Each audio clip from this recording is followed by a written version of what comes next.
Uttarakhand PCS mains, Uttarakhand PCS, UK PCS. देखिए अभी आज 27 सितंबर है, आपका 2024 के मेंस का रिजल्ट नहीं आया, 25 के प्रीलिम का नहीं आया और 26 का इन्होंने कैलेंडर अभी जारी कर दिया है कि उसका एग्ज़ाम शायद जुलाई में है, 5 जुलाई को है आपका। तो ये एक अपना एक अलग पर्सपेक्टिव चल रहा है, लेकिन इसमें देखिए जो आयोग है वो क्या खेल कर रहा है। अभी प्रोटेस्ट भी चल रहे हैं करप्शन के, पेपर लीक के, इन सब चीज़ के। ये सब चीज़ें हैं जो हमें अभी नहीं दिखती या सामने से नहीं आती। जो सामने दिख रहा है वो चीज़ अभी तक कोई नोटिस में लेके ही नहीं आता है, ना आयोग है और कोई बच्चे भी उसकी जनरली डिमांड नहीं करते हैं। फॉर एग्जाम्पल ये बोलते हैं कि आपका प्रीलिम और मेंस के बीच में लगभग 3 महीने का गैप होना चाहिए। मीन्स आइडियली हर पीसीएस में इतना रहता है, उत्तराखंड में भी है। तो आपके देखो लगभग 90 डेज और 100 डेज आपको मिलते हैं। लेकिन आप अगर थोड़ा सा ठंडे दिमाग से सोचोगे क्या ऐसा एक्चुअल में हो रहा है? अभी आप देखो एग्ज़ाम हुआ है आपका, एग्ज़ाम से लेके ये सितंबर आ चुका है, अभी तक रिजल्ट नहीं है। लेकिन जो मेंस है, मेंस तो फिक्स है आपका 6 दिसंबर से है, ठीक। अब सपोज मान लेते हैं कि कल रिजल्ट आ भी जाए, वैसे नहीं आने वाला, बहुत, कल तो संडे है तो वैसे भी नहीं आएगा, तो परसों ही आएगा, ठीक है। तो 27, 28, 29, ऑल्दो ऐसे नहीं कि 29 को रिजल्ट आने वाला है, मान के चलते हैं कि चलिए 29 को आपका आता भी है, तो ये सितंबर का पूरा महीना आपका खत्म, 30 का है, खत्म हुआ है। अक्टूबर, नवंबर, 30 दिन, 31 दिन अक्टूबर के, 30 दिन नवंबर के और 4-5 दिन आप इसके ले लो दिसंबर के, तो आपको लगभग 65 डेज मिले। ये रियलिटी है, इसमें कुछ ऐसा नहीं है कि कुछ हाइपोथेटिकल सिचुएशन है। ये 65 दिन आपको मिले, आपके 8 पेपर हैं, तो 8 × 8 आप करते हो तो 64, 64 दिन हो रहे हैं। तो 8 पेपर, अगर एक पेपर को 8 दिन भी देते हो तो आपका पूरा टाइम हो जाएगा। उसमें आपको टेस्ट सीरीज भी लगानी है, मेंस की प्रैक्टिस भी करनी है, करंट अफेयर भी पढ़ना है, ठीक है। सारी चीज़ें दुनिया भर की आपको पढ़नी है, याद रखनी है, लिख के आना है। टाइम कितना है? 64 दिन। आपको जनरली क्या प्रॉमिस करते हैं कि आपको 3 महीने दिए जाएंगे, तो ये 3 महीने तो 90 डेज होते हैं। अब इस पे एक लॉजिक आएगा कि एक्चुअल में तो 3 महीने से ज़्यादा का ही टाइम मिला है प्री और मेंस में।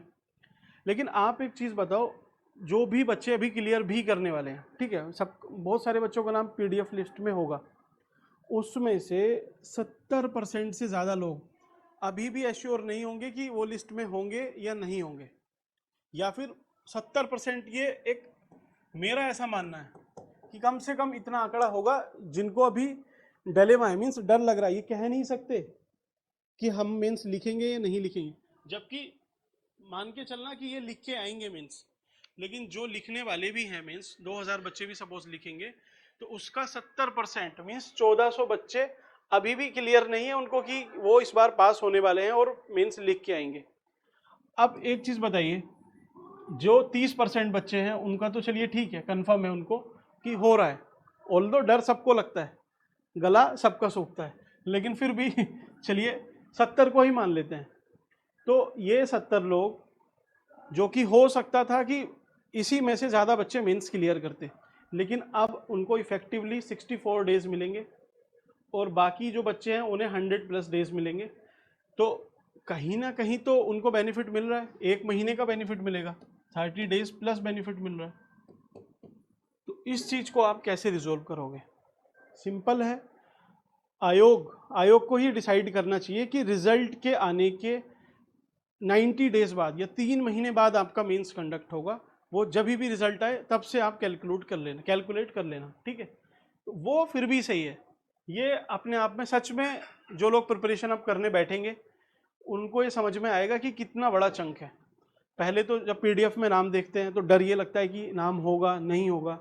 अगर नाम होता भी है, मीन्स उनका नाम है लिस्ट में और उन्हें पता चला कि चलिए हमें मेंस लिखना है, तो आज 1-2 घंटे की खुशी रहती है। उसके बाद जब सिलेबस देखते हैं, सारी प्रिपरेशन को एक बार रिमाइंड करते हैं कि क्या क्या पढ़ना है, क्या क्या सोर्सेज है, कौन सी टेस्ट सीरीज लगानी है, कहाँ से लेक्चर देखने हैं, कहाँ से लिखना है, तो वो सब मिला के अगले दिन से वो अलग ही डिप्रेशन में चले जाते हैं। उसमें उतने कम टाइम में मैनेज कर पाना सच में एक बहुत बड़ा चैलेंज है।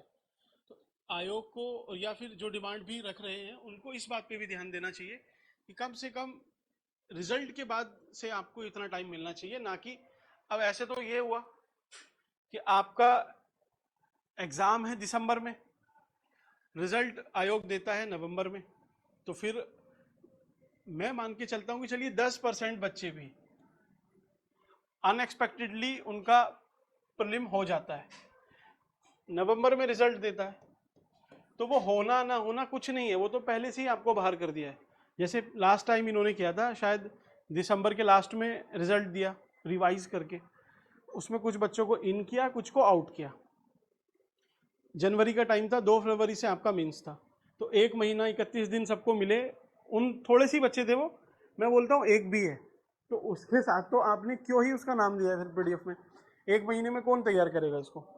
और ये प्री भी नहीं है कि आप जाओगे टिक लगा के आ जाओगे, तुक्के से पास भी हुए या नहीं हुए। मेंस है, 8 पेपर है, तुक्का तो इसमें नहीं चलने वाला। बहुत मेहनत करने के बाद भी आप रह सकते हो सकता है कि आपका नहीं हो, लेकिन आप 1 महीने में अगर सिर्फ पढ़ के लिखने जाओगे तब तो ऑलमोस्ट गारंटीड है, अगर आप लिख रहे हो फर्स्ट टाइम तो आपका शायद नहीं ही होगा, इम्पॉसिबल है। तो इन सब चीज़ों पर आयोग को सोचना चाहिए।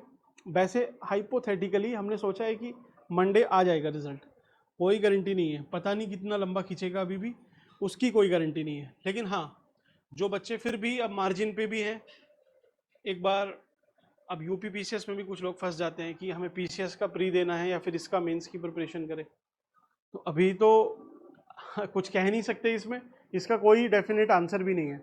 आपको कितने अपने चांस लग रहे हैं इस बार प्री क्लियर करने के, आप उसके हिसाब से खुद अपना डिसीजन लेना।